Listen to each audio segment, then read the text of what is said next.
Welcome to the Lowe Post podcast on a Tuesday afternoon from sunny Los Angeles, California. We're about 2 weeks away from media days and training camps. The NBA season is starting back up. We're going to start to preview it properly. We'll have Andrew Lopez on to talk Pelicans and Spurs and Zion and Wemby. But first, ESPN insider, guru, Kevin Pelton. How are you, sir? I'm doing well. Thanks for having me. We're almost there. It doesn't feel like that long ago that the Denver Nuggets won the NBA title, but we are almost to a new season. And I am at work on one of my annual preseason columns where I pick my 5 most intriguing players coming into the season. My general rules are no superstars. With some, I allow a little bit of leeway. There were 2 superstars on my long list of candidates for the 5 spots. No first or second year players. We're all intrigued by those types of players. And then I was like, you know what? Who would be good for this? Who I think would dive deep into maybe rosters that most people wouldn't dive deep into? Kevin Pelton. So I asked you to pick your 3 most intriguing players. I gave you total flexibility to do it. I'm interested to hear the results, and I will let you cook. Maybe you're going to be disappointed that I didn't end up taking Keita Bates-Diop despite giving him strong consideration here. But he's not that. He's only intriguing because he might be the 5th starter on a good team, right? Like we kind of know that's intriguing, though. Yeah, he's situationally intriguing. I don't expect a complete reinvention of his game. All right, so give me. I don't know if you ranked them, but give me the one you want to talk about first. All right, the one who was at the top of my list and who I most suspected would be on your list is Josh Giddey. He is one of my final 5 for the column. I am hoping to interview him shortly. I've watched a lot of film on Josh Giddey, a lot of Josh Giddey pick and rolls and drives and some defense. I am interested to hear why you picked Josh Giddey and your takeaways. Yeah, I mean, I think this could potentially apply to Lou Dort as well. There's, some sort of winnowing is going to happen in Oklahoma City with all the talent that they're going to be able to add going forward, via the draft picks they still have coming, whether it's parlaying those into trading for an established player or continuing to draft players, the fact that they'll have cap space next summer, all of these things, they're going to have a lot of options. And some of the guys who are part of the core, the core 4 that they had last year that Chet Holmgren joins this season, are probably not going to end up long-term starters for them. And I think Giddey is probably the most interesting of that group because I think there's a chance he's really terrific, but also a chance again that, maybe long-term he ends up their 6th man.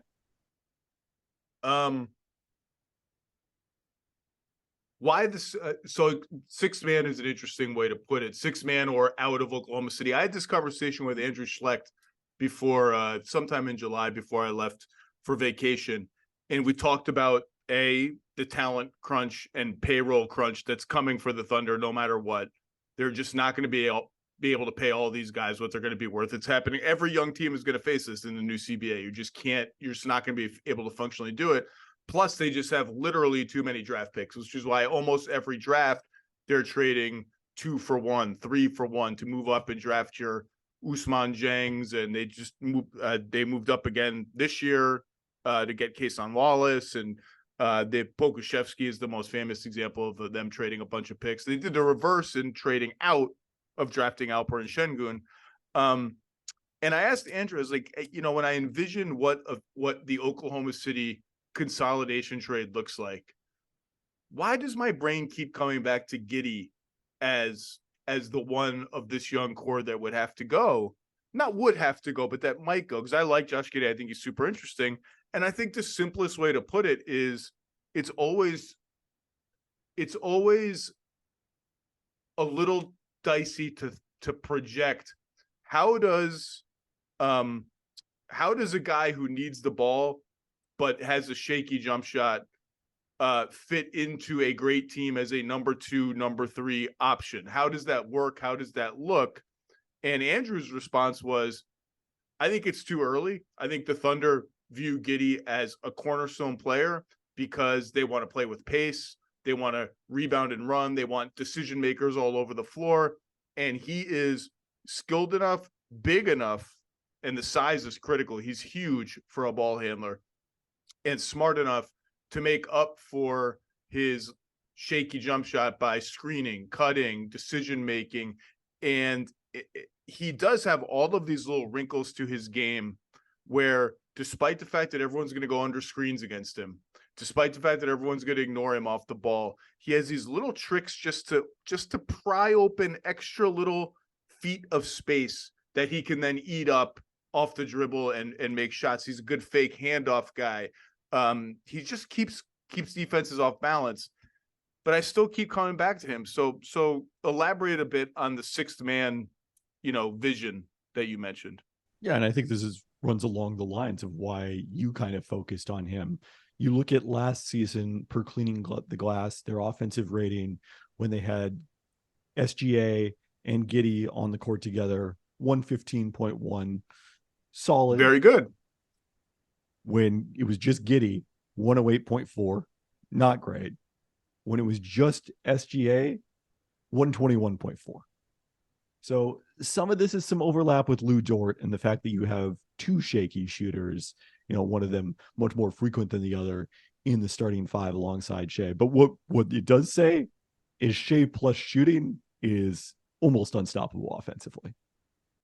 And I expect Shea to make another step this year. I think he's got more to his game. I know he's first team All NBA, and I think fifth in MVP voting.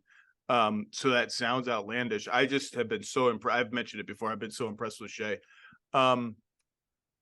Yeah, I don't know how much to read into those numbers because the roster is so young and wasn't all that deep last year. But Giddey is just he's really good. I mean, he's really good. He's really smart.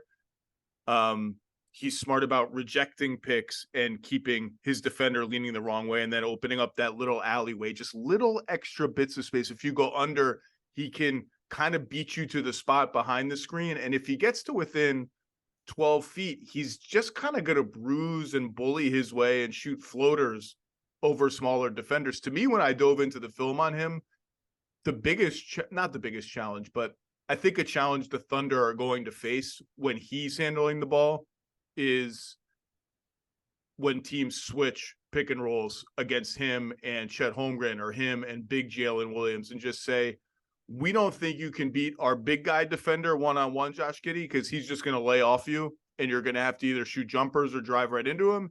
And we don't think Chet Holmgren or big Jalen Williams are going to bully our small guys because they're not really post-up types. Now, obviously, with Shea, you switch a big guy onto him, he's going to cook you, and it's going to be barbecue chicken.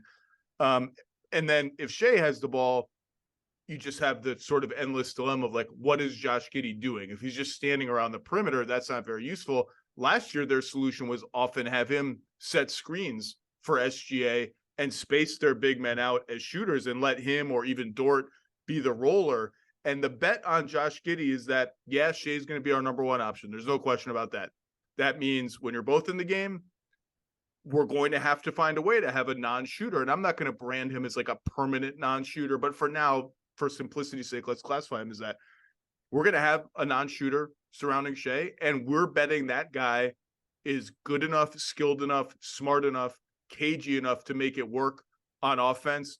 He's a good offensive rebounder and good enough on the glass and as a defender on the other end to make it worth our while. I think it's one of the most interesting bets in the NBA. Yeah, and I started with the negative case here, but there's plenty of positive case for why, this could be a breakthrough season for Giddey, where he does establish himself as, the number 2 or number 3 guy in that OKC pecking order. I mean, first off, let's start with, he won't turn 21 until next month. He's a month older than Brandon Miller, who was just drafted number 2. He's 5 months younger than Chet, who's going to be a rookie this season, was drafted a year after. I thought the floater mention is interesting because one of the things that stood out to me in terms of his improvement from year 1 to year 2 is 38% of his shot attempts in year 2 were in the restricted area, up from 27% as a rookie. So that's big and a big factor in his 2-point percentage improving. Yeah, he gets to the rim a lot. He's not a great finisher. He's just okay, but he gets there. And part of the reason he's not a great finisher is a lot of the times he's getting there by just kind of bowling through his guy. So he doesn't have like a clear runway to the rim. It's cluttered. He's stumbling. The other guy's stumbling. It's not like a clean release, but he gets to the rim a lot. And then the other piece of it is, I think this is to Andrew's point, like it's too early to say he's for sure a non-shooter, For sure. especially working with Chimp England after he joined the Thunder last year. His 3-point percentage overall up from 26% to 32.5%. But if you dig down to catch and shoots, according to Second Spectrum, he was only 24% as a rookie, 34% last season. So, that's still significantly below average, but that's trending towards competent. Like you're good enough to make teams pay if they're going to leave you wide open. Yeah, he's not afraid to shoot threes. And there were a couple of big games late in the season. Remember, the Thunder needed to win like most of their games down the stretch to get into the play-in, where teams dared to. There was one against the Warriors, I remember vividly, where he shot a lot of threes and like made enough to keep them honest. So I totally agree with you. Like competency is easily achievable. Down the line, if he becomes a guy that is included in theoretical trades, let's say, the same issues apply to teams that are trying to figure out, is he a guy we really want to covet and build our team around? Because we're going to see it with Scotty Barnes, those big point guards who need the ball but have shaky jump shots or are non-shooters. You got to decide, can we go as far as we want to go with that guy as the number one option? Because if we shift our offense and build around somebody else, it's going to be hard to finagle that. And like, he's just not as forceful as, who would you comp him to? Who's the Josh Giddey comp? Yeah. When you mentioned that about Scotty Barnes or his role as on a different team, I started thinking about it. I don't have anyone off the top of my head. I thought about it a lot. It's hard to find a comp for him, because when you think of like Ben Simmons or even like a young Giannis, like they're just so much more, they're bigger and more forceful and stronger, more explosive than he is. He's got some stuff that they didn't have, but like it's hard to find a great comp for him. Yeah. The other thing to your point about, projecting him into that lead role, we did sort of see that with Australia during the World Cup, where, he averaged 19.4 points and 27.6 minutes per game, 33% usage rate. So I didn't see any of that and how it was actually coming, but that I think was encouraging in its own right. Yeah, I think he's just super talented, and I think he's just going to find ways to like outplay expectations in the next couple of years and make this a really, really interesting, not dilemma, but just sort of situation for the Thunder. Because I think he's going to be really, really good. But I am intrigued by how he looks this season, and for a team that has Chet Holmgren back and has legitimate aspirations to make the postseason and is just loaded with talent up and down the roster. Any other Josh Giddey thoughts? That's all I had. Give me another guy. Give me guy number 2. See if we go. I doubt we're going to go 3 for 3 in overlap for my final 5 choices. But I'm interested to see how close we get. Yeah, I think we're going to diverge from here. We'll see. But number 2 on my list, like Giddey, I think is interesting. I guess the summation is because it does matter for this season in terms of, can Oklahoma City take another step forward after getting into the play-in last year? But it also matters long-term. This one, is intensely short-term focused. And that's Kristaps Porzingis on the Celtics. I think is the single most fascinating team fit in the NBA. Like, completely orient your roster by trading, a 6'2", 6'3" guard for a 7'3" big man, that suddenly a lot of your, playing time, a lot of your, not necessarily money, because the fact that Al Horford isn't making that much on this extension, but, still a decent amount of money is tied up in 3 guys who have often played center. And, I think the theoretical case for it is kind of fascinating, because I think one thing we saw with the Nuggets last year is a kind of an underrated element of their championship formula was basketball success at its simplest is like, how much size can you put out there without sacrificing shooting? And so if you were to graph those 2 things, the amount of size on the court and the amount of shooting, the Nuggets starting 5, ranked extremely high in both categories.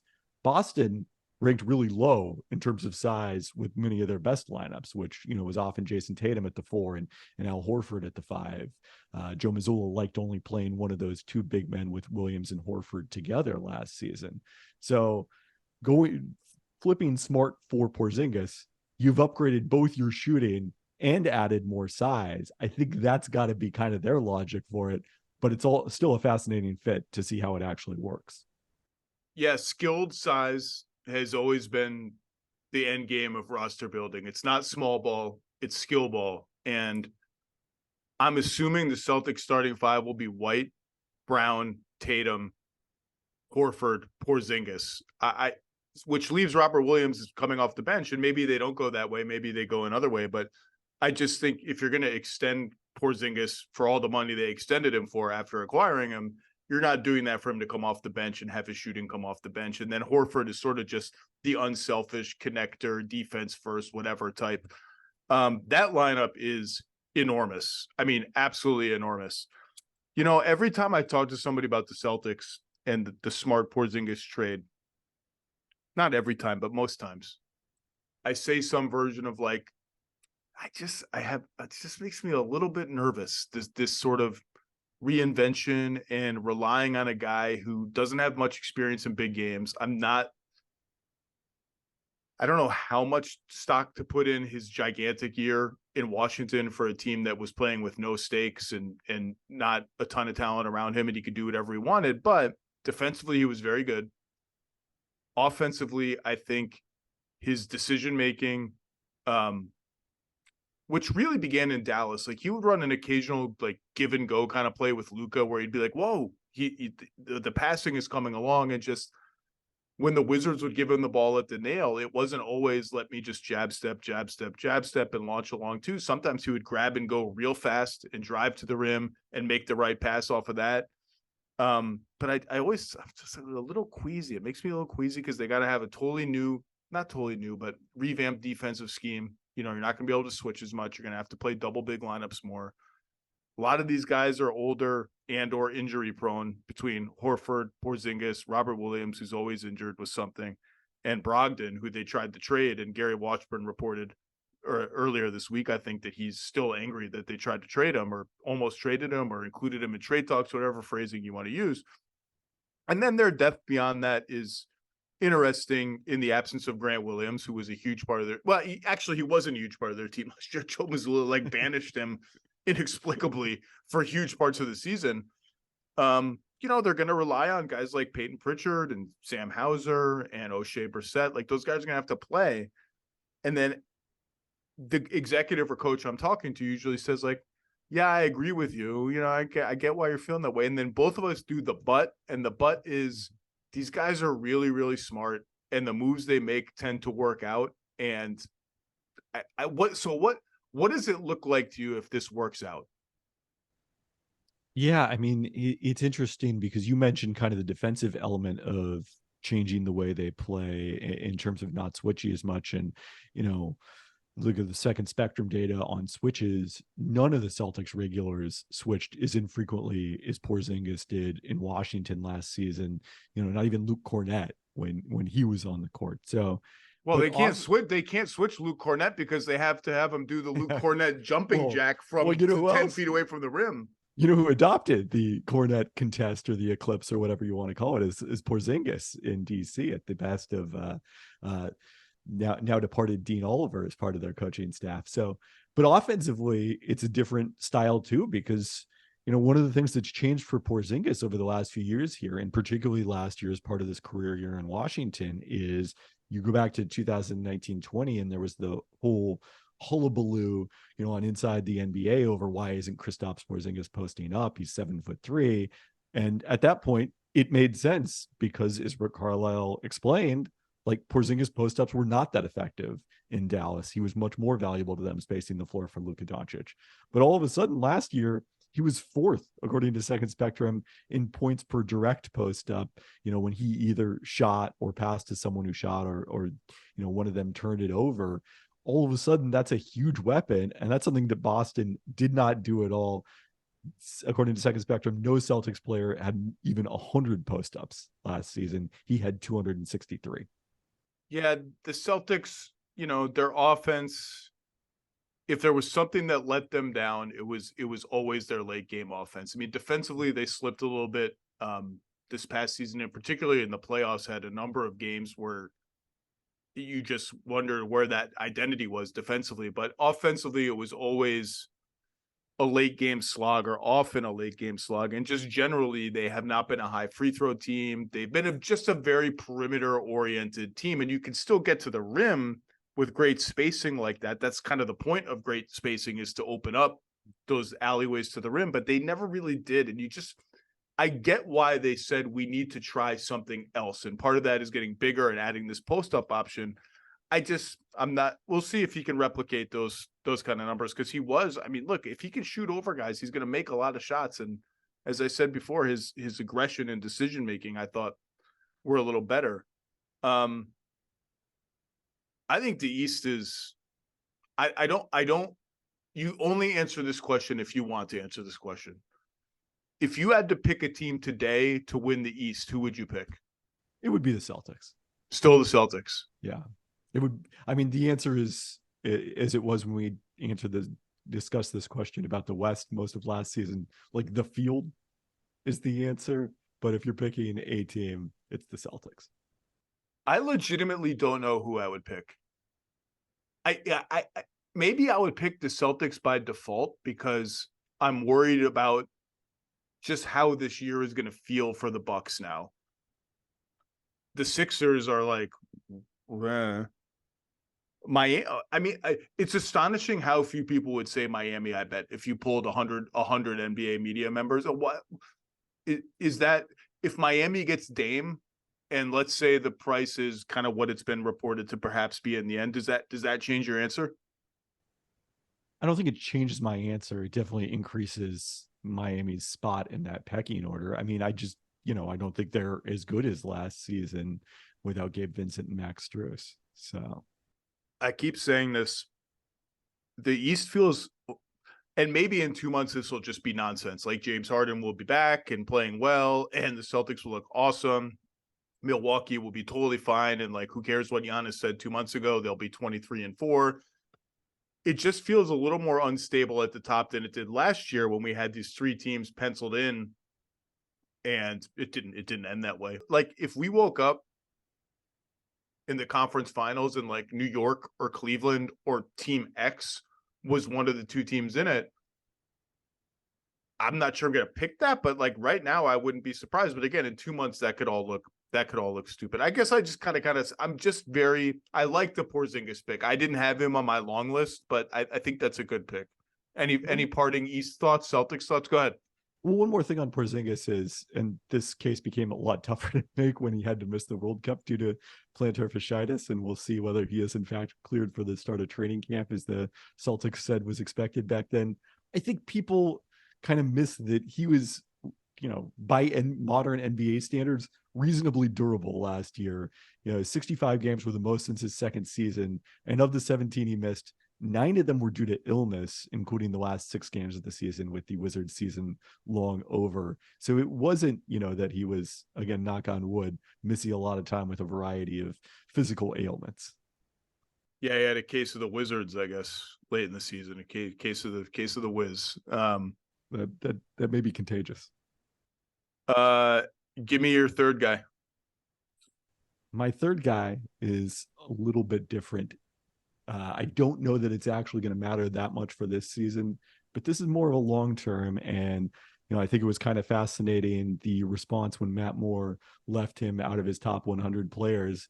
But I feel like people have forgotten how good LaMelo Ball is because of the fact, or at least could be, because of the fact that last year was such a lost season for him individually due to injuries, and the Hornets collectively due to those injuries and Miles Bridges' absence.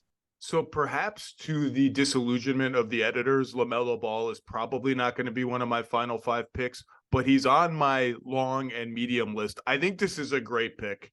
I'm just going to let you have the floor. Tell me why you're picking it. All right. Well, to the same line as we went with Giddey, LaMelo just turned 22. He's younger than 5 players who were drafted in the first round this June, and it just feels like he's been around forever. There are 12 players in NBA history who have been an all-star before age 21, and you can describe all of them with one name. Moses, Magic, Isaiah, Shaq, KG, Kobe, LeBron, Kyrie, AD, Luca, Zion, and LaMelo is the 12th. So, health permitting with some of the current guys, the Hall of Fame has been a lock if you have made the All-Star game by age 21. And he was third youngest or fourth youngest of that group. It's Kobe, Moses, and LeBron. The three high schoolers are the only ones who made it younger than he did. And I think, to my point to start this, there's kind of this sense that, he got there by compiling a bunch of empty stats in his second season. And I think people have forgotten, like, the Hornets weren't bad in 2021-22. Their offense ranked in the 78th percentile, according to Cleaning the Glass, when he was on the court. They were plus 2.1 points per 100 possessions. Like, this was a very competitive team. And the one fascinating thing that I hadn't realized until I looked this up, 98% of his minutes that season were played with Miles Bridges. They were solid that season until the play-in tournament, which became an annual thing for Charlotte under James Borrego. They were good, and then the play-in tournament would come and they would lose by 1 million points. Maybe I'll put him in the column because last season he missed most of the season with ankle issues. The team was bad. We didn't really get to see how he and Steve Clifford, who would not seem to be a stylistic match made in heaven, but Steve Clifford in particular, I think, is more adaptable than people give him credit for.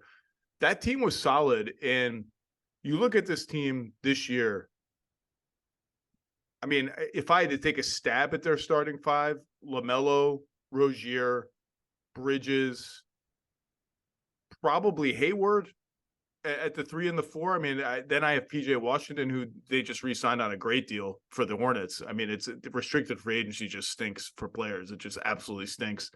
That would leave him coming off the bench. Center, I don't know, pick your young center. Mark Williams, who was electrifying last year in his limited minutes. Nick Richards, who may be a more stable, safer answer. Like,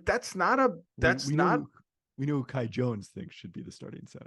So I missed the whole Kai Jones social media eruption. What exactly? Can you fill me in on what exactly happened? People were like, he might have been a little incoherent at times or something. I mean, I only saw this secondhand in the aggregation by my friend Dan Feldman for the Dunked On newsletter, but he said, it basically talked about how much more skilled he is than Mark Williams and Nick Richards. He name checked them? Oh, he did. Oh, yeah. That's not going to go over well in the locker room, I would venture to guess. Or in the coach's office, probably. I will say, when Kai Jones gets on the floor, and we haven't even mentioned Brandon Miller. Maybe Brandon Miller starts right away, and Bridges starts at the 3. And Brandon Miller at the 4, flip them around defensively, whatever you think is best. Whenever Kai Jones gets on the floor, I remember I was at a Clippers Hornets game last year, and I whispered to someone on the Clippers, if that dude with the blue hair gets in the game, because people who aren't really following the Hornets don't know who he is, you can't take your eyes off of him. Like, it is just the level of freneticism is almost like, you never know what Kai Jones is going to do for better or worse, or just athletically, he's off the charts. But, JT Thor's an interesting player. Cody Martin is still around. I thought he kind of disappointed last year. You stagger LaMelo and Rozier, so one is always on the floor.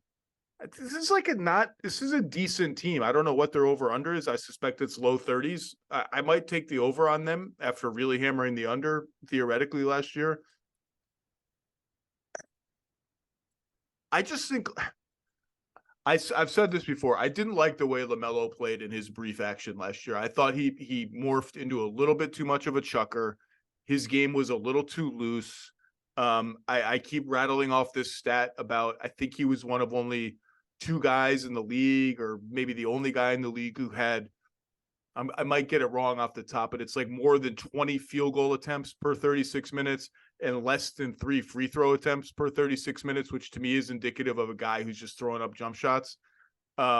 His rim finishing has only been so-so, but there are not very many humans who are this tall and have this level of vision and creativity.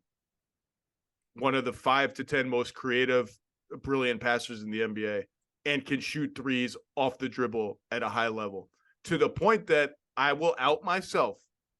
2 seasons ago, before 21-22, we had a segment on NBA Today where 4 of us had to pick.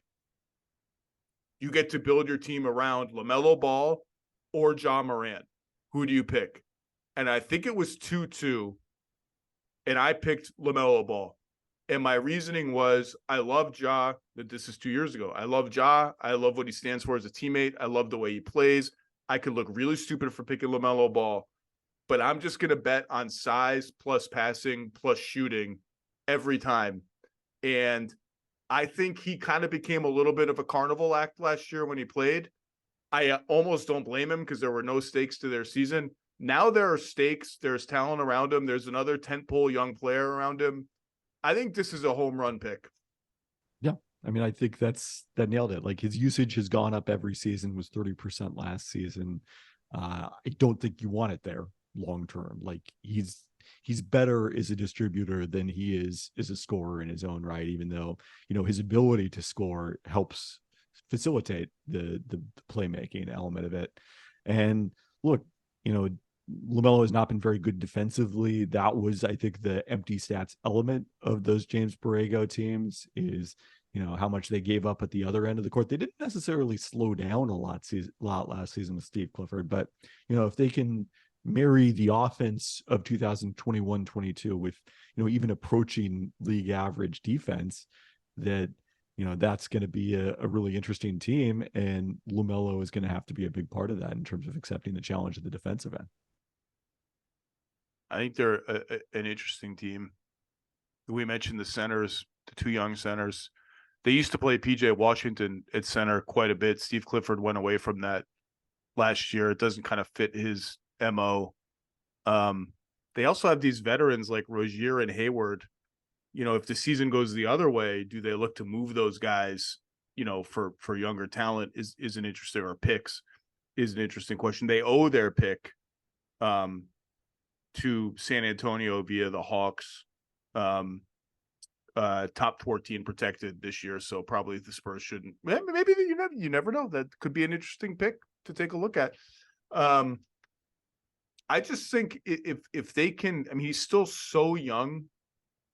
I love it. I love the pick. And I agree with you. I think people just kind of forgot what he can do. Can I go through some of my long? I'm not going to reveal my short list, but I'll name like 10 guys. You pick 1 or 2 you want to talk about. Okay. Devin Vassell. Interesting. He was not, I mean, I guess I listed Sochan, but he doesn't fit your second year role. I feel like Vassell kind of is who he is, but I mean, not in a negative way, just like, I don't know that I have a lot of intrigue. I think he's very good. Emmanuel quickly. Yeah.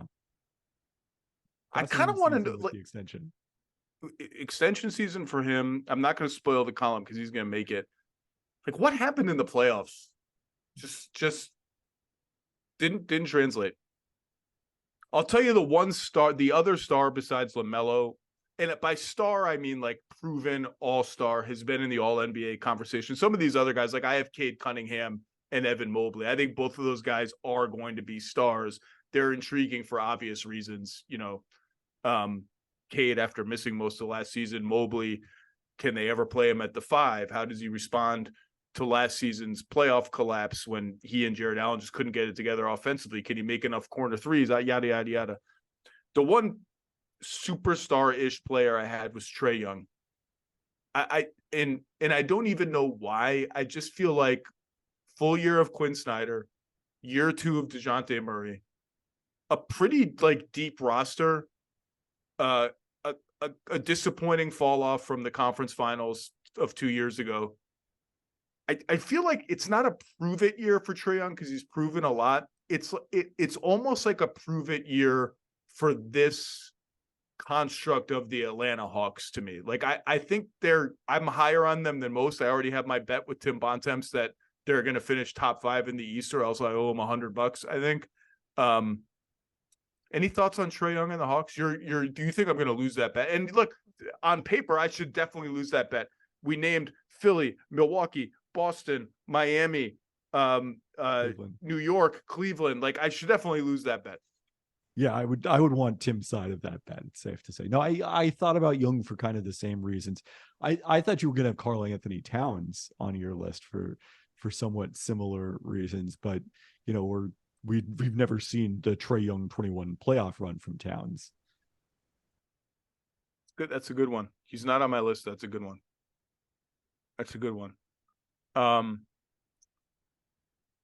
This might be a little too obvious. Jordan Poole was on my long list. Okay. I can't believe neither of us got to this one. Maybe it's too obvious. Tyrese Maxey. I kind of thought he might be on your list, and that was part of why I didn't pick him. So yeah, no, I think there's the kind of Maxey's a little more point guard, but we talked about this group the last time I was on in the context of the Dame trade. Maxey, Hero, Jordan Poole, the way that Hero and Jordan Poole's, you know, value around the league seemed to decline rather precipitously after they signed extensions. Maxey and Quickly are the guys who are, you know, in that, oh, great, these, you know, they're on their rookie deals, they're incredible values. They look a little different in a year if, and it doesn't look like that extension is forthcoming for Maxey, but when the price tag changes. I'm just, in a world where Harden is either traded and they don't immediately receive another big time ball handler, either directly or indirectly from that trade. In a world where Harden is just benched, let's say, in those worlds where it doesn't, they are not reunited and everything's fine, which I think is also possible. Who knows? I'm just super interested to see how Maxey looks as the undisputed number 2 guy, because the way he played when Harden was off the floor versus on the floor, I don't know how many perimeter players had such diametrically opposed roles and styles based on other personnel on your team who were on the floor. I would love to see him with more of a ball handling load. I think he could do it and thrive in it. His shooting is proven to me at this point off the dribble and off the catch. And I just he does not fear big games at all. Now, he's wilted a little bit against the Celtics and their size here or there, but he seemed to kind of get by that even at parts of that series. I think he'd be really interesting. And boy, if the Harden thing goes sideways, they're going to need a massive Tyrese Maxey season to stay where they are, or even near where they are in the pecking order. Yeah, you go back to Ben Simmons sitting out 2 years ago. The reason that the Sixers could afford to be as patient as they were in making that deal and waiting out Harden was largely because of the fact that Maxey was stepping up into a much larger role in his second season. So we'll see if there's another leap like that. I mean, I think, you know, the playmaking element, if he were their lead playmaker in that no Harden scenario, is really what would be fascinating to see for me. Rapid fire, RJ Barrett, Colin Sexton, Franz Wagner. I'm not that intrigued by Franz Wagner because I think he's just going to be a flat out star. Anthony Simons, Rui Hachimura. Was it all a fluke? Jump shooting fluke. Onyeka Okongwu, Jonathan Kuminga. And I'm so intrigued that he's getting his own column, Jalen Green. Okay. He was one of the people I had pegged for you too. He's getting his own standalone column about him and the Rockets. And I mentioned Trey Murphy III, I think. That's the full long list. Oh, I did forget one guy. Deandre Ayton. Thoughts? Considered him. I'm so skeptical on the positive scenario that's part of why he's not that intriguing to me, I suppose. He's situationally intriguing to me because very clearly things went sideways for DeAndre Ayton with not just Monty Williams, with lots of people within the Suns. As I've said before, the players on the floor did not hide their frustration with him. He did not finish Game 7 against Dallas 2 seasons ago. He did not play in Game 6 against the Nuggets last year with a rib injury. I think at least some corners of the organization were surprised that he didn't play that game. All that said, one of Frank Vogel's first job was salvaging the team's, rebuilding the team's trust and relationship with DeAndre Ayton and vice versa. And I think the Suns have zero path to winning the title if they don't achieve that or flip DeAndre Ayton into a legitimate starting center who can bring some different things to the table and hold their defense together.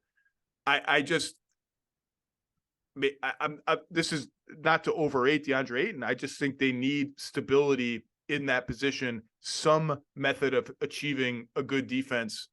And I'm sort of more intrigued by how they resolve this situation than by Ayton himself, because I don't think he's going to magically transform into like he's going to eat the rim and get to the line 8 times a game and start shooting threes. I just think he needs to do what he does and do it well. And it's unclear to me if that's possible for the Phoenix Suns.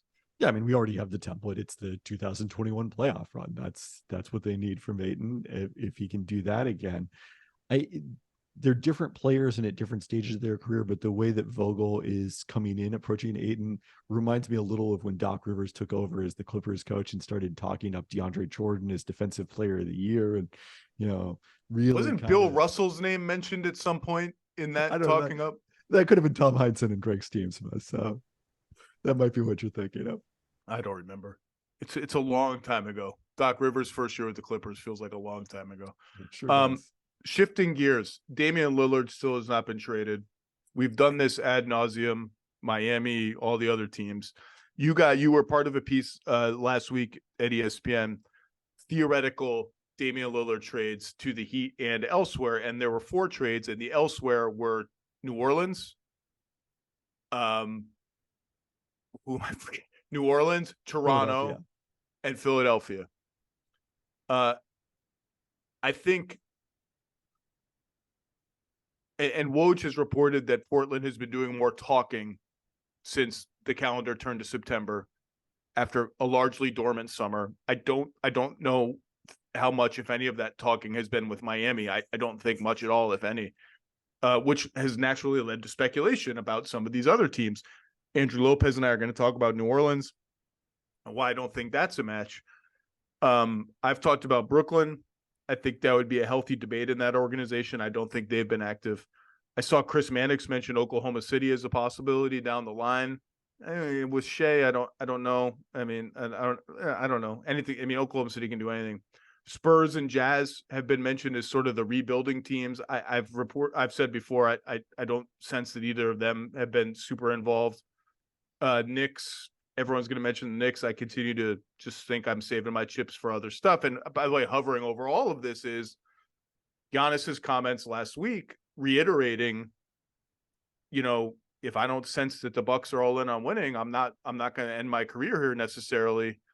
I think other teams have at least started to have, some of these teams with assets have at least started to have the conversation of, wait a second, if we think we have any chance of being in the ball game, if that actually comes to pass, and there is no guarantee, Bucks fans, that it comes to pass at all, it could end up beautifully for Milwaukee. They could win the title, could stay, whatever.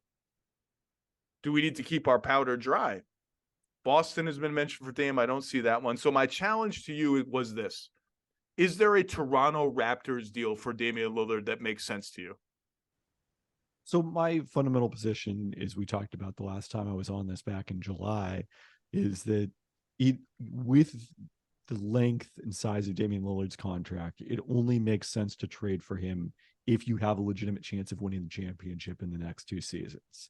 And my list for that has been, and the reason I picked Philly in that column, even though I certainly think it's an extreme long shot, is Miami, Boston, Philadelphia are the 3 teams that you put Damian Lillard on those teams.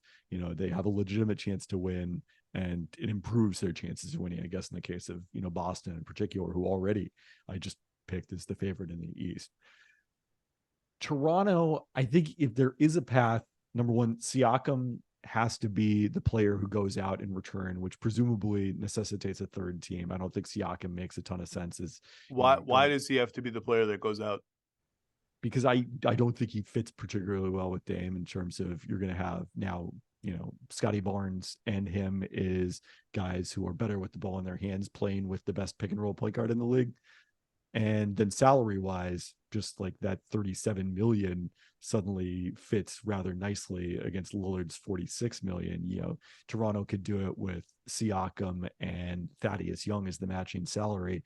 And that would potentially make them a pretty deep team while also upgrading their star talent.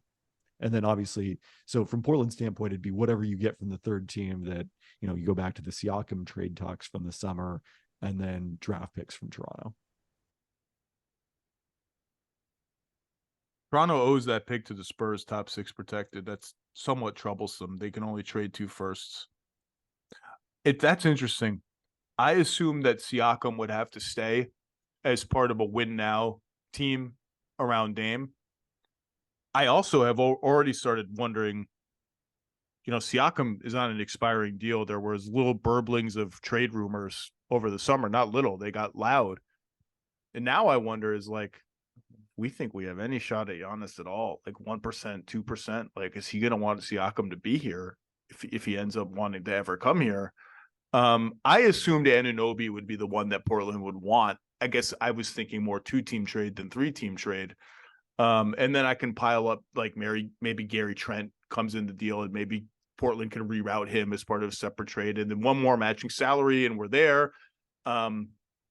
Maybe I have to get Grady Dick if I'm Portland in that scenario. And like, then I don't think Toronto would consider moving Scotty Barnes in a Damian Lillard trade. Maybe they will blow me away and prove me wrong. If you didn't want to move him from KD, I'm not sure you're going to move him for Damian Lillard. That leaves me with like Lillard, Barnes, Siakam, somebody in the starting 5 at power forward and Pirtle, and like not that deep of a bench. Schroeder would still be around, McDaniels, maybe Precious Achiuwa. I'm not sure that's good enough. I'm just not sure that's good. Like, I focused on Anunoby deals more than Siakam deals. I just am not sure the team I'm left with is quite good enough for me to do it, especially if it's going to cost me all the draft equity I have left and take me out, therefore, of other things that may or may not come up in the future. Yeah, I mean, that's why Toronto wasn't on my list of 3. Is I think that if it's that Siakam version, and then you've got a starting lineup of Dame, Trent, Anunoby, Barnes, Pirtle, like that's pretty balanced. They've still got decent depth. You could talk me into them having a chance in the East, but I don't think it's good enough to, Toronto has kind of been moving along without, it has been much discussed, picking a specific direction. If you trade for, Damian Lillard at his age, you're picking a direction, even if you maintain Scotty Barnes as your bridge to the future. Is there a Boston deal anymore? Because Dame, Brown, Tatum, Porzingis is just so massively expensive over the next 2 or 3 years that I'm not even sure it's tenable. And they can't trade Jaylen Brown right now. They can't trade Porzingis right now, I don't think, because of the extension rules. I've never thought Jaylen Brown made sense for the Blazers as the centerpiece. Not made sense. He makes sense. He's a great player. I just made optimal sense for the Blazers as like return of choice. Boston's obviously got their picks, swaps. I just don't. It's a harder deal I don't see a deal there that I love if I'm the Blazers.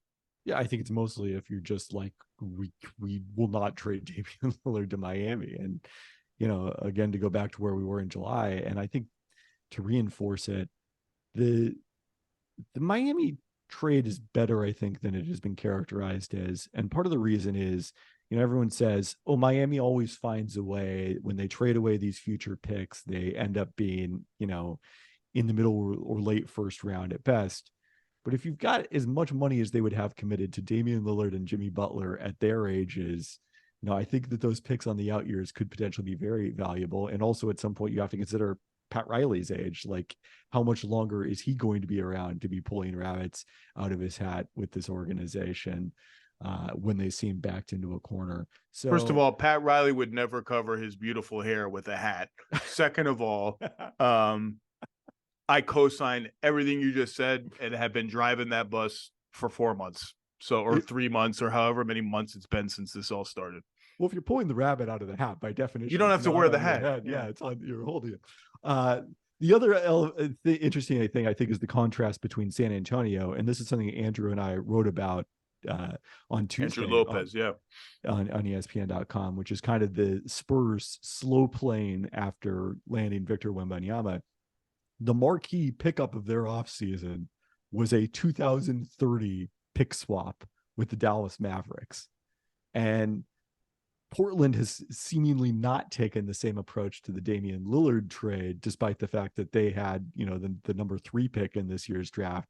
And the guy they're building around, whether you want to say it's Scoot or Shaedon Sharpe, is essentially on the same timeline as Wemby and the Spurs. So I think that's interesting.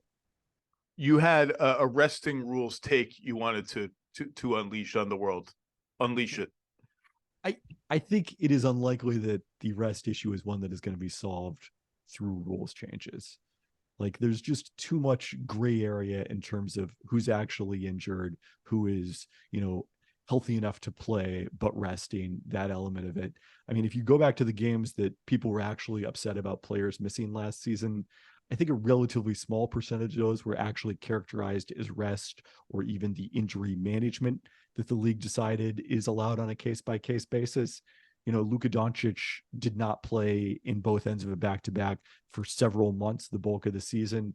And I am pretty sure off the top of my head that none of those were characterized as rest. Maybe a couple were injury management, but it was, minor injuries of the kind that affect every player over the course of the season. Now, I think what the NBA would say in terms of that is, maybe we're not going to fix this through rules, but we already did a lot of the things that other things you would want us to do in terms of not having these marquee national games be part of back-to-backs, when possible, increasing the calendar or the schedule so that there are fewer back-to-backs, things of that nature. And now the teams need to meet us halfway, I think would be the league's position on this. The other thing I thought I have on the rule, in terms of a downside, is I wonder if we have, and knock on wood, I hope we don't see this, a Kevin Durant scenario where a player suffers a horrific injury in front of a national TV audience and then says afterwards, well, I didn't really feel comfortable playing in that game, but I wasn't able to rest it. What happens then? Oof. Well, that's a downer of a note to end our segment on. All interesting thoughts. I just kind of want to see how it works, and it could be much ado about not very much once we get into the season. Kevin Pelton, your work is second to none. You have the piece with Andrew Lopez today on the Spurs and Victor Wembanyama. I'm going to bring on Andrew Lopez right now. Good timing. Thank you, sir. I will see you soon. Sounds good. Thanks for having me. All right, let's bring in our Southwest Division guru. Is it the Southwest Division? Andrew Lopez, live from New Orleans, Louisiana. How are you? I am good. I like that. I think Southwest Division guru. I may have to change my Twitter bio to that at some point today. My division knowledge is a little rusty. Is it the Southwest Division that the Pelicans? It is the Southwest Division. That's okay. All right. It is the Southwest Division. That is correct. Just the divisions just don't have the same heft in the NBA is like AFC East is like a thing. NFC East is a thing from my childhood that is still a thing. Southwest Division, I'm not hanging a banner. Did the Grizzlies hang a banner? I assume they won the Southwest Division last year. I would assume they've hung a banner. If I owned an NBA team, none of no this banners, banner, no division banners, no division banner bullshit, no John Bon Jovi, no Bon Jovi banners in the Air Canada Center or whatever it's called now. We're hanging championship banners, conference championship. You could sway me. Other than that, I'm not doing Southwest Division champions. I like it.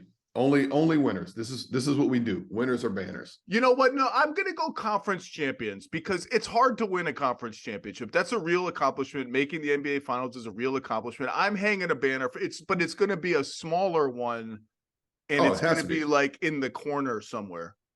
It has to be a smaller banner. You put it right next to your Taylor Swift sold out concerts banner.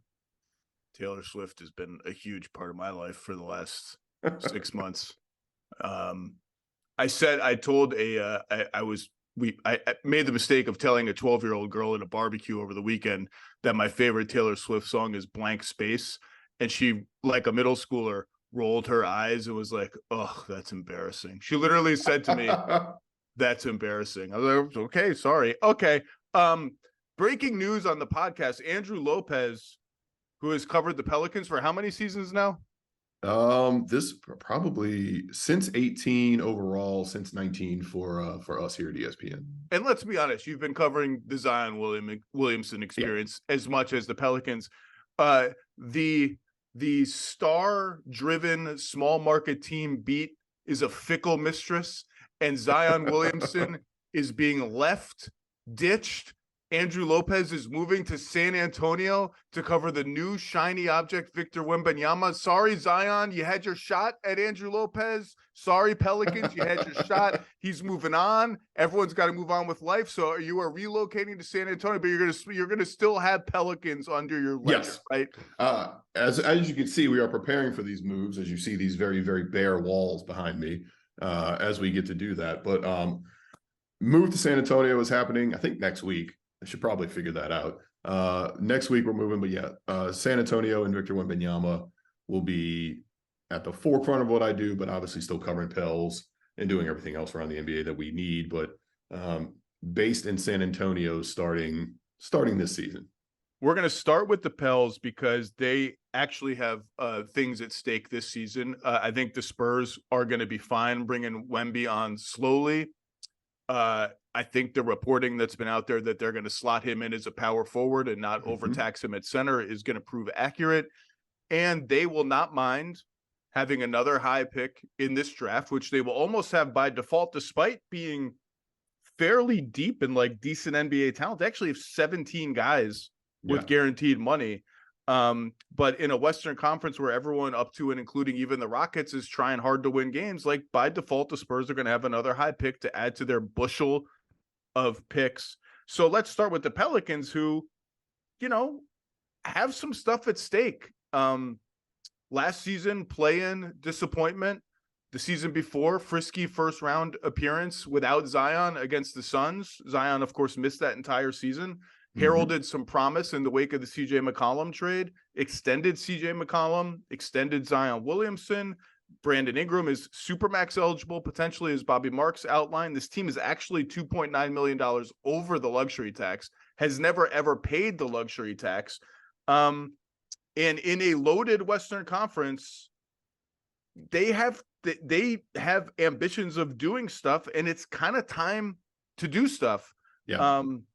Unfortunately for them, they just cannot catch a break ever.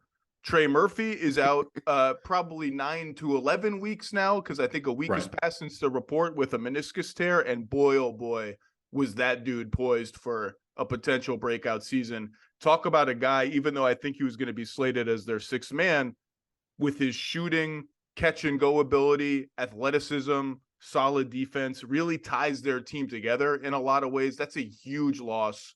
And then Jose Alvarado sprains an ankle, uncertain for training camp. Andrew, I'm okay saying this. I saw CJ McCollum at an event last week in New York. We talked for a little bit. Jose hadn't gotten injured yet. And he was just like, man, I just want 25, 30 games. I just want to see the team for 25 or 30 games. CJ, Zion, and BI have famously played in only 10 games together since the acquisition of CJ McCollum. 172 minutes. You know it by heart. They're plus 60 in those 172 minutes. Opponents have missed every 3 and mid-range jump shot in those minutes, so they're getting lucky a little bit. But I don't know where to start with this group, because they need to make a push, and just right out of the gate, typical Pelicans, they're snake bit. let's start one with Jose. Obviously, the report came out about him, having sprained an ankle. He did do that over the weekend. I think he's on like a scooter right now. He's got they're doing all the process. Iffy for camp. From what I'm hearing, he should be fine for the start of the regular season, which is at least a positive. We're what, 5-6 weeks away at this point from actual regular season games. Maybe preseason he won't be able to go, but he should be fine for the regular season. And then Trae, you mentioned kind of slotting in as their sixth man. There were some whispers that he could have been a starter this year. And I think if you want to make the argument that even if everybody's healthy, that Trae's their third best player, I think I would listen to that. So ahead of CJ, I assume. So you're slotting CJ into number 4. I was, yeah. And I mean, you can make that argument. I didn't, apologies to ESPN employee CJ McCollum. But I think Trae was ready to make that kind of a jump this year and definitely would have slotted in at 6 man, could have slotted in, as a starter if you wanted to move Herb around or how they wanted to play around with that starting lineup. But that was a big blow to them. And obviously him coming back from that, has already kind of started attacking his rehab. I think he would be on the earlier end of that initial 10 to 12 week prediction or projection, I should say. So, but it is just, it's kind of, when the Jose stuff came out or when the Trae stuff came out, a lot of Pels fans were tweeting about, we really need to get like a voodoo priest to come in and just get rid of all this bad juju here. I don't know. I mean, how many times can they overhaul the training staff, which they did in this offseason, and still it's nobody's fault sometimes. It's just just stuff just happens. And from what I heard, Trey Murphy the thing happened in like a totally random non-contact. They're just kind of shooting around in the gym, and all of a sudden it's like, ooh, something doesn't feel great. Right. And it sucks for a guy like Trae, who had been making, tremendous strides in his game. And I think the confidence in his own game had been growing. But I think as much as it comes down to little injuries, the Pels have shown they can sustain little injuries, or they can get by with little injuries. It's when something happens to Brandon and when something happens to Zion and when something happens to, even CJ trying to play through things is where things get a little dicey. And, to CJ's point, like he told you, can he just get 25 to 30 games of those 3 and then you grow from there? And I think that's, you mentioned there are making some changes to the training staff this year. That's the goal, is you want to see these guys as healthy as possible. And, that's going to be the key. Well, let's not bury the lead. What is the latest you have heard or seen on the big fella? So right now, big fella he's made some changes to his personal staff in terms of his strength and conditioning and his training staff. He did stay in New Orleans a little bit longer than what he has normally done in the past. Normally he's gone and trained elsewhere for about a month and a half. He was at the facility a lot more this year than he had been in previous years. They released some pictures of him, I think, a couple of weeks ago that kind of got some fans buzzing a little bit. But I'm out on the Zion picture off-season pictures. Clip industrial complex. I'm out. I don't want to see it. It's the same thing with Ben Simmons. I'm out on the Ben Simmons clip industrial complex. I don't care. I don't want to see him. I'm not being mean about it. Cool, Zion did a dunk. And then there was remember the one, there was a speculation was like, is the floor bouncy? Yes. The floor appeared to descend upon impact. Yes. How is he looking? Is he playing basketball? He is. He played pickup with the guys a couple of weeks ago. I heard the same. When a lot of people were in town. I think basically everybody was in town, I think, outside of the 3 FIBA guys, Brandon, Dyson, JV. So he was in town. He played a little bit of pickup. He's doing more with them than he has in the past. But again, this is going to come down to health. They've been doing a little bit of some different things, trying to get him ready. I know that's been a focus for him and his family, getting his lower body ready to play more than 30 games in a season. So, I mean, that's just where he's at right now, something he's only done once so far in his NBA career. Sometimes you say those things, those numbers, and it just kind of breaks my brain for a second. Like, only when you said only done once 30 games, it's like, man, we've been talking about this guy for a long time. Is the expectation that he plays opening night? Yes, right now. Yeah. I've heard the same. I've heard he looks rusty, but good. But in spurts, they're seeing like, oh, there it is. There's the guy who is by himself in elite NBA offense. And I don't mean by himself to minimize the contributions of others. It's just he's such an unusual player and such a forceful player that, for instance, in preparation for this podcast, I was like, let me see what the minutes have been. And obviously any Zion sample is going to be small, with Herb, Zion, and JV all together on the floor. Because I do think plan A for the Pelicans is to start CJ, Ingram, Herb, Zion, Valanciunas. Because from what I've heard, Trae can fit. I mean, Trae fits like a glove in the starting five. It's just a difficult conversation because CJ and Brandon Ingram are not coming off the bench at this stage in their careers. Brandon Ingram, obviously, he was like a borderline All-NBA player last year. And Herb's defense, they just need someone in that lineup whose first priority is defense. And Trae can do that, but Herb is an all-defense level player. So I was like, let me look up Herb, Zion, JV, because despite JV's, flirtation with shooting threes, and he does it, there's not a lot of shooting or spacing when you have those three guys on the floor, almost regardless of who the other two are. 119 points per 100 possessions, which would have been the number one offense in the league. The guy is just, he's not a bowling ball. He's like an atomic bomb that goes off in the lane, and there's just no precedent for it. And his speed, his explosiveness, his finishing, his ability to draw fouls, put back his own misses, pass out of double teams, do pretty much everything on offense, from screening to posting up to running pick and rolls to just being a complete menace to society in transition. It's spacing proof. It's scheme proof. If he's on the floor, they will have an elite offense, or a good enough offense. And by the way, this team was 20th in offense last year and 6th in defense, which, kind of like the Bulls in the East, who were 5th in defense, feels impossible given the personnel that they played. And they did get a little lucky. I think they had the lowest three-point shooting in the league, but they force a lot of turnovers. They rebound, and they don't protect the rim pretty well because they don't have rim protector. They prevent people from getting to the rim somehow, partly by allowing tons of threes. But I don't know that 6th is like sustainable for them, but if they could keep it at like 12th and get Zion off, if 55 games out of Zion and have the 9th best offense, now you're talking about a team that has a shot to make the playoffs. Have you looked at what their over under is? I have not, actually. 44 and a half. They're in a bushel of teams.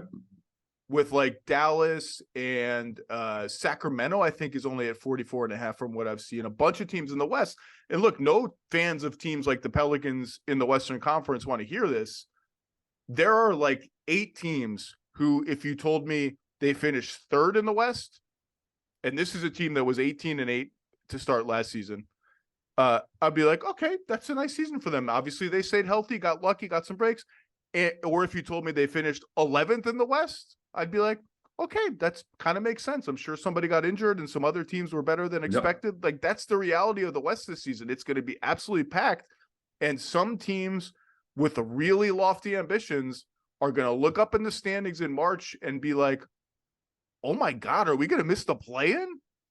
Yeah. And to your point, from earlier, everybody in the West, except for really the Spurs, have ambitions to win games this year and are pushing to be in the play-in or be in the playoffs. And I think that's, again, it's come down to health so much since Zion has been in New Orleans that, Pels fans start to feel a little jaded when it comes down. Every injury for Pels fans, they start to feel like, it's the end of the world. It could be just a tiny sprained ankle for Jose that's going to keep him out. All right, he's not going to be healthy at the start of training camp. But then Pels go back and remember, man, you know what? Maybe if we had Jose for the last 2 months of the season, maybe things would have gone a little bit different. And that's just how much that, Jose meant to the offense and how much just injuries have kind of taken out expectations for Pels fans, and how much it's just hurt everybody. And it's not just Z. I mean, it's CJ dealt with the thumb injury that kind of affected him for the last 2.5 months of the season. Larry Nance was dealing with the shoulder injury that hurt him, and then the ankle sprain ended up keeping him out of the playing game. Obviously, Brandon has missed time. Zion has missed time. So it's a number of different guys who need to stay healthy for this team and to make it through. And that, like you said, if you look up in March and they're in 11th, I'm going to assume that somebody got hurt. And if they're third, I'm going to assume that nobody did, and everything went right for a team for the first time in 5 years, but they had, everything kind of breaks right for them. Maybe I shouldn't say breaks right. But I don't even know. Like what a reasonable ideal projection for Zion is. Like, you want to say, like, if they get 70 games, like by reflex, when you talk about players, like, well, if they get 70 games out of LeBron, if they get 70 games out of AD, like, I can't imagine they're ever going to get 70 games out of Zion Williamson. If they do, that's amazing. I kind of default to like 55 games. I don't even, what is there a reasonable number on, like, he has no serious like miss weeks kind of injury. If he gets through a whole season without such a thing, how many games can he actually play? So let's go back to his second season. That's the 1 year he played the most. 61 of 72. And really he missed the last 5 with a broken finger that maybe he could have played on. There was like that freak injury where I think he's going off a rebound with Kevon Looney. I mean, he was looking at missing 7 games that season out of 72. I mean, that's okay. That's what we've seen of him when his one healthy season. Now that's been his one of 4. I mean, that it's not ideal. So, but I think if you can get, and we can use the 65 since that's the marker for all NBA now. I think that would be, ideal if you can get that out of him. If he can put himself into the conversations for awards for all NBA and everything like that, I think you have to feel good about what his season has done, even if he's coming in at 65, 66, and he's just right on the threshold. Like I said, the 1 year he did play, I mean, because of the broken finger, he sits the last 5 or 6. I think they were out of contention at that point. He could have played, missed a bunch. And it was just I think it was an ankle here or something like that. So, small injuries for him. I think even that year I think he missed a game because he had a false COVID positive. I think that was an LA game. He plays the next game. So he has shown that in one season. So I think if you can get 65 out of him, that new award threshold, then you'd have to feel pretty good about what you can get from Z this season and what that would mean for the Pels. Trey Murphy and Jose Alvarado are probably 2 of their 3 most important bench players, along with Larry Nance Jr. Trey Murphy is really one of the closest things to a 6 starter that there is in the NBA when healthy. So those are big losses. Let's assume Jose is ready for the season, so it's not a big loss. They actually have like pretty good depth. I mean, one of the luxuries they have in having these 3 guys in CJ, Ingram, and Zion who work with the ball a lot is they can stagger those guys really aggressively, keeping 1 or even in tight games late 2 on the floor at all times. So you don't need to dip into the kind of next layer of bench guys, but even that next layer of bench guys has kind of served them well at times. Like, it'll be interesting to see what Dyson Daniels gives them in year 2. Najee Marshall is just sort of like insert at any time you need anything, and he just kind of cuts and slashes and defends really hard and like does his stuff. And the Hawkins kid they drafted, they're pretty high on. We'll see if he plays this year. They actually have pretty decent depth top to bottom. they also quietly, because I think people of outside New Orleans have forgotten, have some very interesting trade assets that have become wildly more interesting in the last couple of weeks as Giannis Antetokounmpo keeps hinting that his future in Milwaukee is uncertain because they have the right to swap picks with the Bucks this year, which is kind of meh. They have Milwaukee's 2025 pick only if it's 1-4. And I wonder if they had to do that transaction over, if they would try to extend that a little further than 1-4. The Knicks have it if it's 5-30. That's a sweet asset for the Knicks, who have a ton of assets too. And the right to swap picks with Milwaukee in 2026 and Milwaukee's unprotected first in 2027. Plus, one of the most dastardly little pieces of business in the NBA, they have the Lakers pick this year in 2024, but they can defer it and I believe wait almost until the absolute last minute to do so to 2025, which is not only dastardly because they can see how the Lakers do this year and where that pick falls and short them the following year if they prefer. It also impacts the Lakers' ability to trade picks out into the future if they do defer that. Those are some nice little tidbits of pick equity. I just don't know quite how they're going to unleash it on the league, because this is not a market. This is not LA or New York that can sort of bet on, oh, we'll just get anyone in here and wink, wink, they'll definitely stay forever. They have the Valanciunas piece hanging over them. He's extension eligible. Their payroll is pretty high going forward. Is he really the center that they want to pay? The guy that they were always linked to in the past was Miles Turner, who's now on a nice extension for an Indiana team that is looking to be decent. And I'm not sure they'd be in a rush to trade Miles Turner. We'll see. I mean, there's a lot of questions. And then there's always, anytime there's like these reports that come out, Andrew, about like, oh, some other teams or other than Miami are kind of sniffing, investigating, kicking the tires on, sending some texts about Damian Lillard. It always comes back to me. Executives on other teams are like, we're here. It might be New Orleans. Is it New Orleans? I personally do not see that for them. What have you heard? If it wouldn't surprise me if they were involved, but as a third or fourth team.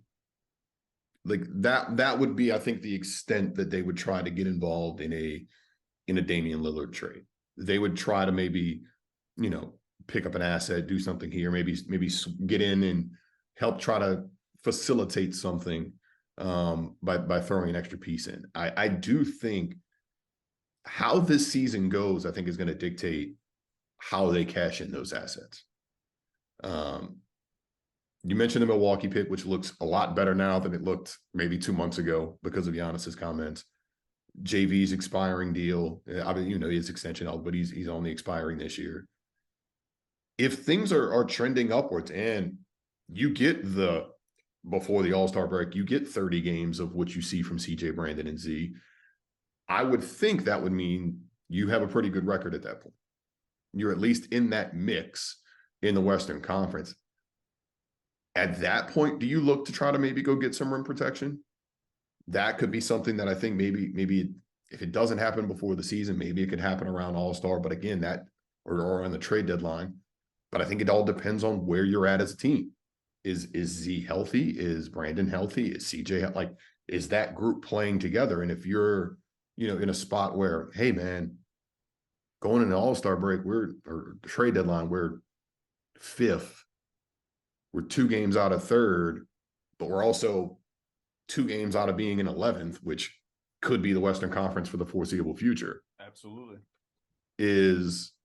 That's when you try to cash in your chips. And I think, it's getting to the point where you're going to have to cash them in. You don't want to just keep sitting and sitting and sitting and sitting, but it may have to be a judgment call type thing where you're saying, all right, let's see where we're at in January before we try to go make a move with some of these assets.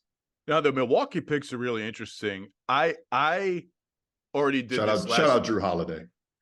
Well, he's extension eligible in February too. I did this last week. I mean, you can read whatever you want into Giannis's comments, right? You can put your head in the sand. You could say internally the Bucks have known all this. None of this is news to them. I personally am, as a neutral observer, kind of alarmed by them from the Bucks perspective. I don't think you could just wash them away as well. The Bucks already knew this. I think him publicly saying these things is putting an enormous amount of pressure on the Bucks this season. And that kind of pressure can wobble some teams, a team that has been wobbly in the playoffs. Although I do think, as an aside, if you look at the Bucks' 5 playoff runs with Giannis, I think there's this perception that they're kind of like an unsteady postseason team, an unreliable postseason team. 2019, when they made the conference finals, went up 2-0 against Toronto and lost 4 straight. I think that is held against them much more than it should be. To me, like, they were pretty early in their run, pre-Drew Holiday. Still, Eric Bledsoe was on the team and kind of flailing in the playoffs. To get that far and then lose 4 in a row to a team that ended up winning the title, I think that's like a fine playoff run. Yeah. 21, they win the title. 22, they push Boston to 7 games without Chris Middleton. Those are A+ playoff runs. It's really the 2 Miami series in the bubble in 2020. That was an unusual set of circumstances. And last year, with Giannis getting hurt in the first game, that's an unusual set of circumstances. That's just my aside. It's like when people kind of pigeonhole Milwaukee as like, well, I don't know if I can trust them in the playoffs. I feel it too. And the way the supporting cast played last season was alarming to me in blowing lead after lead against the Heat. But it's really just those 2 playoff runs. But back to the Milwaukee picks, like, let's say they win the title this year and the Bucks can win the title. And Giannis is like, cool, I'll sign a 2+1. I'll sign whatever. All of a sudden, those picks don't look as good anymore. Like, we could have, the Pelicans could have like a very brief window where those picks look as good as they look today. It's not guaranteed. I mean, the best chance for some of those picks might be trade deadline this year. I mean, depending on how things are going this season. And I think the team realizes that. I think David Griffin realizes that. And they know this isn't a situation where we're just going to sit here and just hoard these picks and try to hold them until the last second, or just make those picks whenever they come up. They know that they need to cash in. And I think, again, as does everything with the Pelicans, it just goes back to health. And if they are a healthy team, they can use some of those and I think cash in this year. And I think that would be very interesting to see what they could go get around the deadline. I think it would be some sort of rim protection, but I mean, I think anything could open up and you see how the season plays out. I'm interested in your answer as someone who covers this team day to day. Why do you think they're not a Damian Lillard team? I think because to do it, one thing would be, I think they would almost have to get rid of CJ in that scenario, which I think would be weird. I think because of the money that CJ is going to make, or that Dame is going to make later on, is going to make luxury tax and everything a little hard for this team. I mean, this is a team who still, you mentioned they're slightly over the tax right now. I'm not convinced they will pay the tax this year. Oh, when you're this far when you're this little over the tax, a trade is almost inevitable to get under it. You know, if they have smaller deals that they can make, I think maybe even get like a Kyra Lewis deal would get them out of it with you put a minimum in. But again, if they are feeling good and they are healthy and they are, top 4 in the West come, All-Star break, maybe then, okay, all right, we can go ahead, we could push for it. But I think the amount of money that Dame would make later on would make it a little hard for this team to continuously pay luxury tax and be competitive for a guy like Dame in a few years. I just think the numbers just don't make as much sense for this team. And I can also tell you, teams that are not Miami are a little bit worried that there would be a way station between Dame and Miami if things go poorly. You nailed it across the board. Bobby Marks, I don't know if Bobby Marks made this one up, but we did a bunch of fake trades. You were part of it, I think, Yeah. last week on .com that are not Miami. Like if not Miami, then who? And the New Orleans one had Zion going out to Portland, and we talked about it. It was, again, hypothetical, just blah, blah, blah, not a real thing. We talked about it on NBA Today, and I was the one who had to respond to the Pelicans trade proposal. They assigned that one to me. And I just said, look, unless I'm just out on the Zion experience, and the Pelicans do know more about Zion than any other team, I'm not trading young and big for older and small at this stage of Zion's career, given that he's still kind of an unknown in terms of what his ceiling can be and what we can do with him if we can keep him even reasonably healthy. I just think, to me, I just don't see a deal that really makes any sense. Yeah, and both on the court and I think financially, but I could see them, like I said, trying to tag in, be a third team, be a fourth team, if this thing does grow to where, all right, well, this asset needs to go here, and we don't want this guy, but we got to do this. I mean, that's where I could see them, being involved in a Damian Lillard trade. Speaking of teams with assets, your new beat, the San Antonio Spurs, not only just got the number 1 pick in the draft and what everyone agrees is a generational player prospect in Victor Wembanyama, they have, deep breath, the Hornets pick. Sneaky, like they may not actually get this pick. It's lottery protected for the next 2 seasons, and then it becomes second-round picks. It's a dicey one. Raptors top 6 this season. Let's say they get that. Atlanta unprotected in 25. Atlanta unprotected in 27. Atlanta swap unprotected in 26.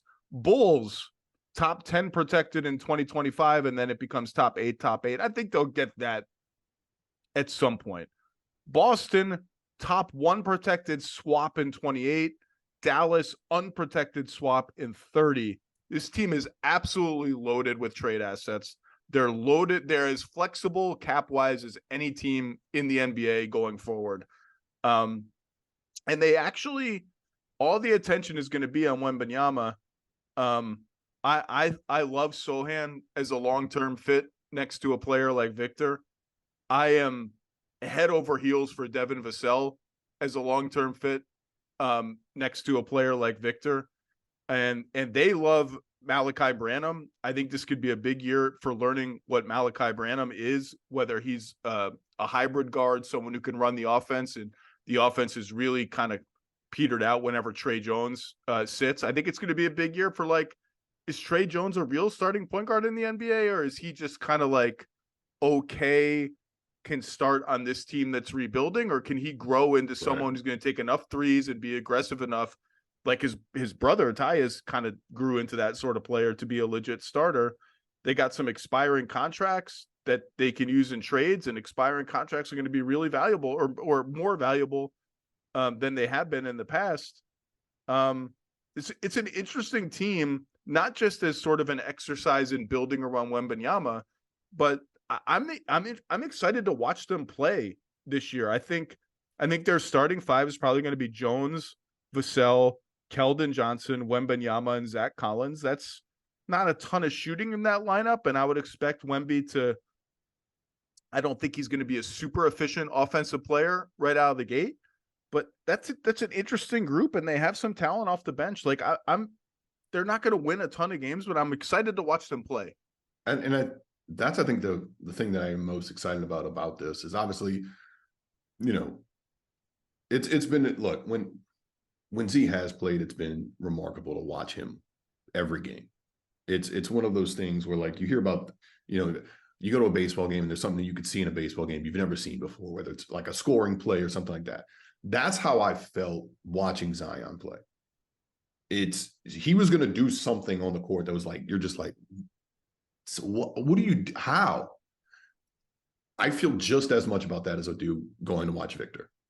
And I think there's going to be, there'll be top 10 plays, and then there'll be plays where you're kind of like, all right, he's still trying to learn, but there's just more around him, young guys wise, with this younger talent, that I think all of them have this chance to kind of grow together. And I think that's very exciting. You mentioned them being very high on Malachi Branham. We kind of saw that in summer league this year, where all the attempts and all the shots that he was getting, they know what they want out of him.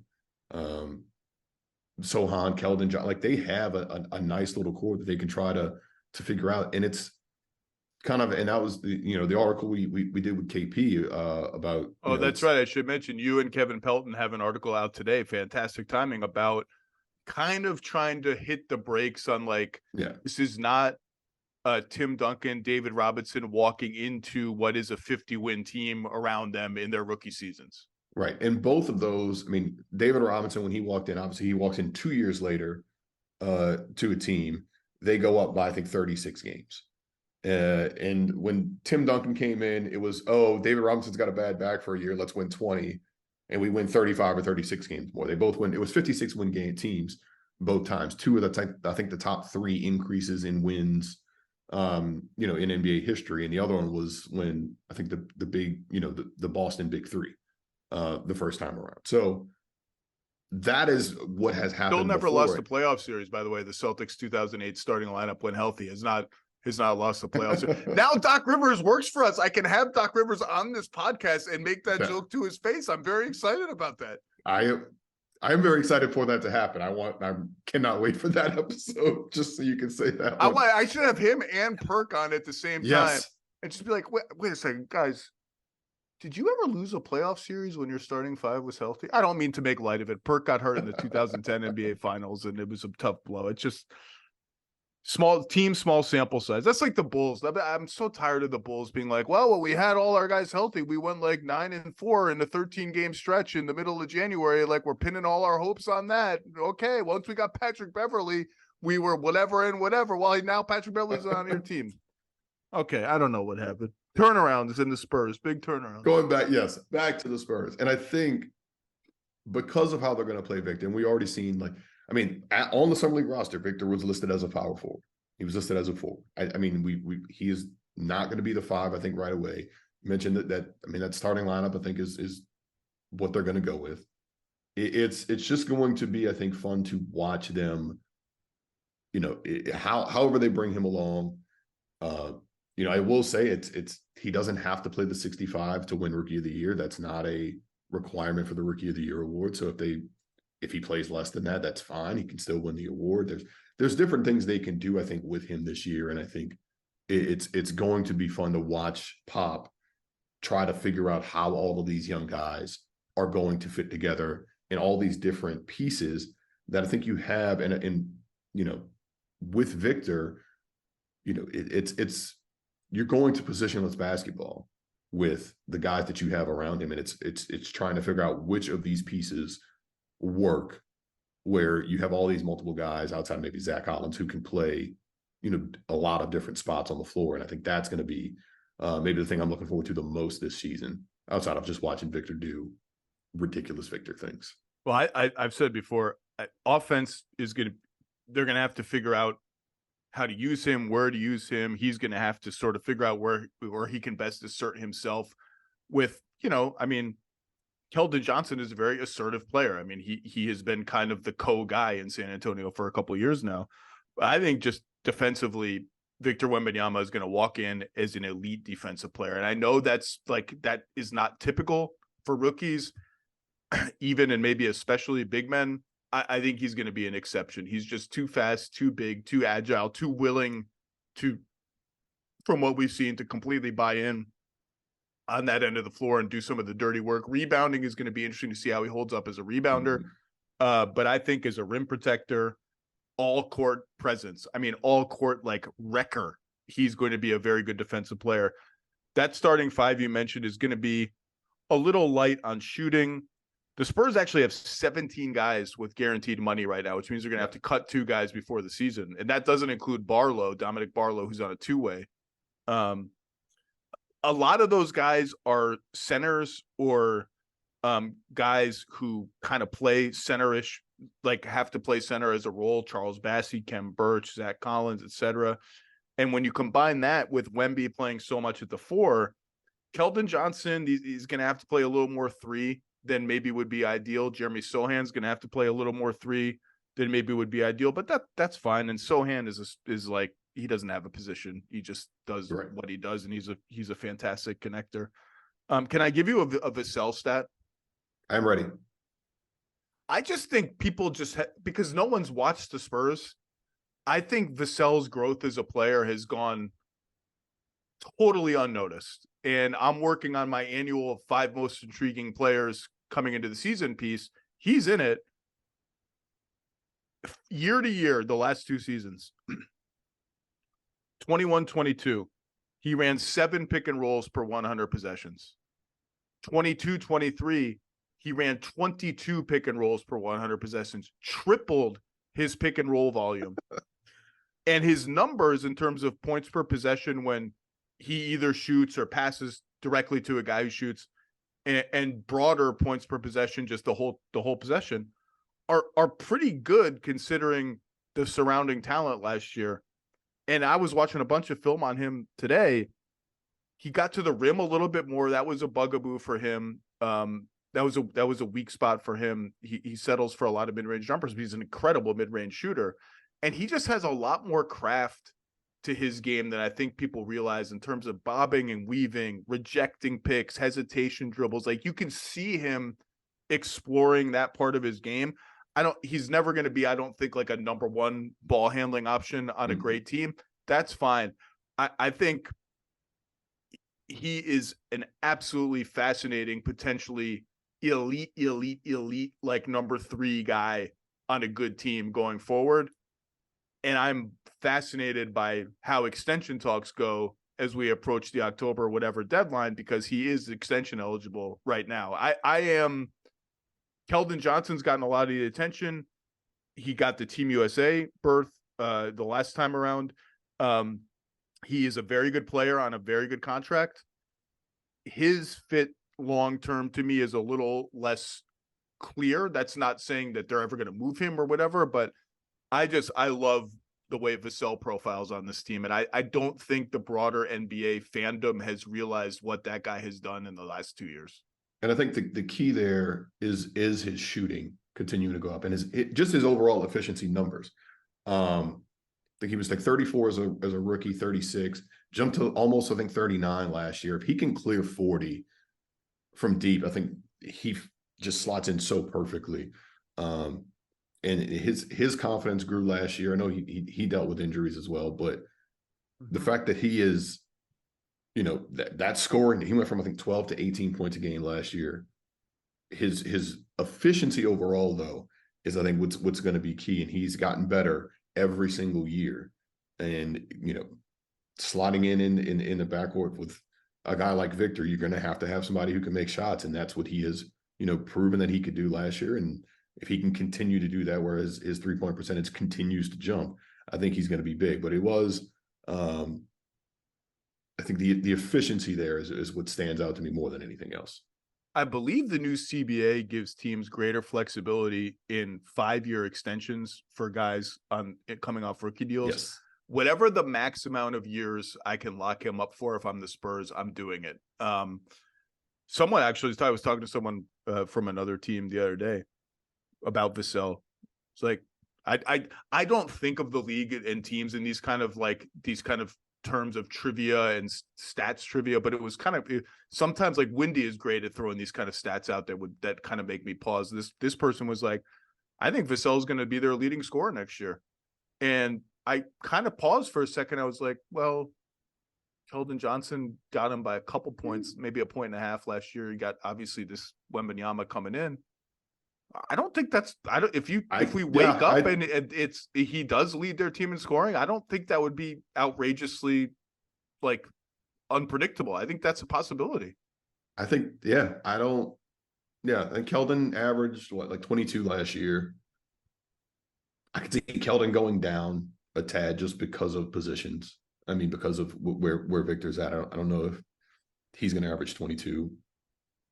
I could see Devin Vassell. I could see Vassell averaging 20 and being the lead guy. Wasn't he at like 19 last year? He's 18.5, I think. 18.5 last year, and Keldon was at 22.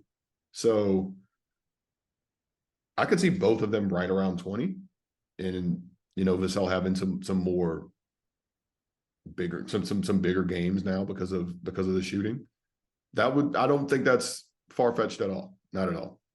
The other guy I'm super curious about. I mean, Branham, I really like the kind of, he's got that staccato start and stop to his game. He's got a beautiful mid-range game. I kind of can project what he's going to be. I like him. I am just super curious about Sochan because you mentioned the shooting piece for Vassell. Vassell is going to be a very good shooter. He's an elite pull-up shooter already. Sochan did not shoot at all last year and was completely unguarded and can make up for it by being a screen, like embracing his inner Draymond, being a DHO guy, a screener and all that. The shooting is going to have to reach a point where it's not a complete zero, I think, for him to really fit on this team. But in terms of cutting, passing, defense, toughness, even toughness, like at the last couple months of last season, if he drew a switch or had a little guy on him, like he would kind of bully those guys toward the rim. Mm-hmm. It's not the most artful looking like one-on-one game, but it worked. And he's a good passer out of it. Like, I don't know how high the shooting can get. I don't know if the Spurs can surround him with so much talent in 3-4 years that it doesn't really matter. But that dude has a place, and maybe a really big place on this team going forward. His skill set is really, really interesting with superstar level talent around him. And I think he's been in, I think, San Antonio the entire summer working on his game. Every time you see a Victor video,